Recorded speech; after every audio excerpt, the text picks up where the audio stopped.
Hey everybody, Josh Sigurdson of World Alternative Media here, and of course we're joined by author and economic analyst here at WAM, John Sneisen. And yes, we are in Monument Valley, Utah. Actually, we're in Arizona right now. It's confusing. We're all over the place. We are on our way to the Red Pill Expo in Spokane, Washington, and we decided to take a little detour. But anyway, as we have this beautiful butte behind us, I figured we'd do a quick report as the sun goes down on the real estate market, unfortunately, as this article goes into at the National Post, which was originally by the Washington Post. And I'm as surprised as you guys are. The mother of all credit bubbles is brewing, and this time it isn't household debt. And as it goes into, it just talks about, the early days of 2006 when home prices were rising 10 to 15, even 20% in a year, allowing millions of homeowners to refinance mortgages and collectively take out more than US $300 billion in cash from that increased value in their properties. But of course, times are a little tougher as it goes into. Now, 12 years later, it's happening again. This time, however, it's not households using cheap debt to take cash out of their overvalued homes. Rather, it is giant corporations using cheap debt and a one-time tax windfall to take cash from their balance sheets and send it to shareholders in the form of increased dividends and, in particular, stock buybacks. As before, the cash outs are helping to drive corporate debt to record levels. As before, they are adding a short-term sugar high to an already booming economy. And when he says before, I think he's talking about 2007. And once again, they are diverting capital from productive long-term investment to further inflate a financial bubble. This one in corporate stocks and bonds that, when it bursts, will send the economy into another recession. Welcome to the buyback economy. Today's economic boom is driven not by any great burst of innovation or growth in productivity. Rather, it is driven by another round of financial engineering that converts equity into debt. It sacrifices future growth for present consumption, and it redistributes even more of the nation's wealth to corporate executives, wealthy investors, and Wall Street financiers. And it goes into this. It shows a chart here. Shareholders are getting more of company revenues. And they also talk about, places like Apple, the world's most valuable enterprise. As a result of a $100 billion share buyback announced last month, Apple will have returned US $210 billion to shareholders since 2012. How much is $210 billion? As Robin Wigglesworth of the Financial Times reminded his Twitter followers, that's enough to buy up the bottom 480 companies of the S&P 500. We can go extensively into this, but John, can you talk about the problems with share buybacks, how we're seeing this arise, and what it means for, of course, bubbling housing the real estate market? Yeah, no, for sure. With the share buybacks, you have, of course, the collateralized loan obligations, which is a huge problem, and that comes, from the debt that they create to buy back their own stocks. They use that debt, they package it into a whole bunch of tranches again, as they did with the collateralized debt obligation, if that sounds familiar, from 2008, of course. And that's just the rinse and repeat all this debt that they create, and they push it out on towards, the populace all the time. And now, of course, you probably look at some bubbles. They're talking about all these debt bubbles. Well, of course it comes debt bubbles. You're going to look at all the pension funds, that are eating up all these AAA rated derivatives from all this. So I think it's a huge risk. Actually, in a report that I read on the way down here from the D30, they were talking about the shadow banking system and all the risks in the shadow banking system. And of course, you could see the shadow banking system is lurking at me right now. But the shadow banking system is all this hidden derivative debt and of course also non-bank off balance sheet transactions. So the banks use different corporations to hide all this debt, of course. So it's a lot of this financial engineering again that you're talking about, and it almost sounded like out of one of our YouTube videos where we talk about you destroy innovation when you do all this financial engineering with the share buybacks and so on.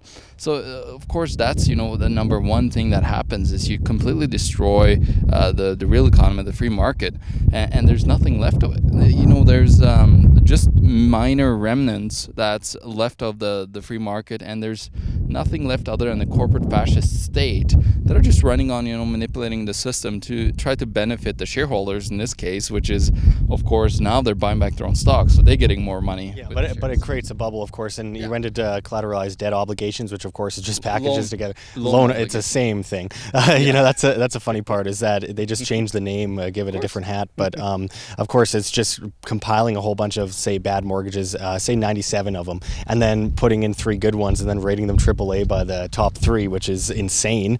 And if AAA rating, it just makes no sense at all to me. But on top of that, we see these bubbles continue to rise up from a lot of market euphoria. People thinking that it's going to be up forever. It won't stop going up. It'll keep climbing to the sky. It'll keep climbing as high as one of these buttes behind us here, and much higher than that. And the problem is they have these stars in their eyes, and they have a big smile on their face, and it's all investor confidence, and there's no fundamental value there. Those houses in Vancouver aren't worth as much as they're selling for. Those houses in Toronto aren't worth as much, and they are crashing down right now, and we've seen them fall substantially, and people are moving to condos moreover lately, and condos are a sign that people don't have the money anymore to afford these detached homes. They go to the condos instead. And of course, people are watching TV, home and garden television, and they're like, oh, I think I'll just buy a house, fix it up, and sell it for more, because that's how it works. These people don't understand the markets, and that's why we need to explain that to them. Yeah, well, it's fake demand. That's what it is. It's complete fake demand, but created by dirt cheap, money from the central banks. The central banks have created this money out of thin air. Yeah. And of course, that creates a fake demand because everybody wants it, because it's cheap. You can get it almost everywhere. So, of course, that's what have created this massive bubble of epic proportion in all these debt markets around the world. It's the failed, Keynesian policy of believing that you can constantly print money out of thin air and push it into the market to try to, keep prices going up forever, and everybody's fine. Values are going up forever of assets. There's no problems here to see. And then, of course, the debt, with inflation constantly going up, the debt is fine. You could just continue to accumulate mass amounts of debt, but we constantly got to accumulate more debt.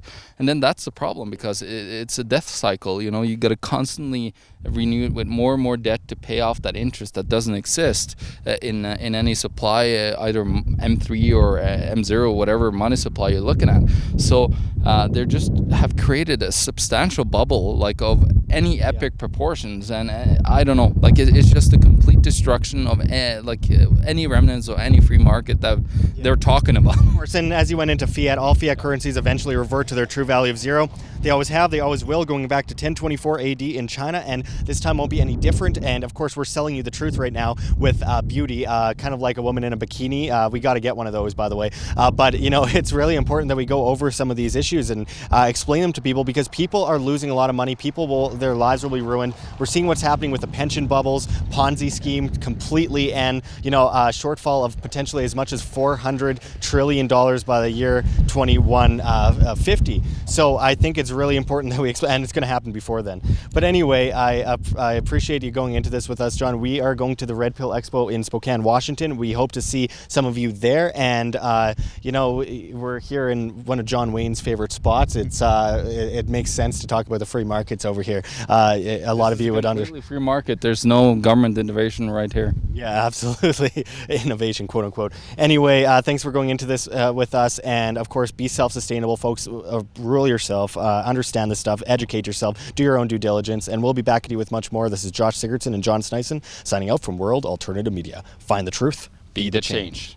Like what you see here, WAM? Don't forget to check the links below. GoFundMe, Patreon. We can't do it without you. Any donation is very much appreciated, especially as we are so overwhelmingly demonetized and censored by YouTube, as the ADL comes in and flags all of our content as hate speech. Also, check our Bitcoin address in the description as well as on the screen for you to scan if you please. And also find us at steemit.com at Josh Sigurdson, the future of social media, where you get paid in the upvote of your post in Steem, the cryptocurrency. But until next time, this is Josh Sigurdson signing out from World Alternative Media. Find the truth, be the change.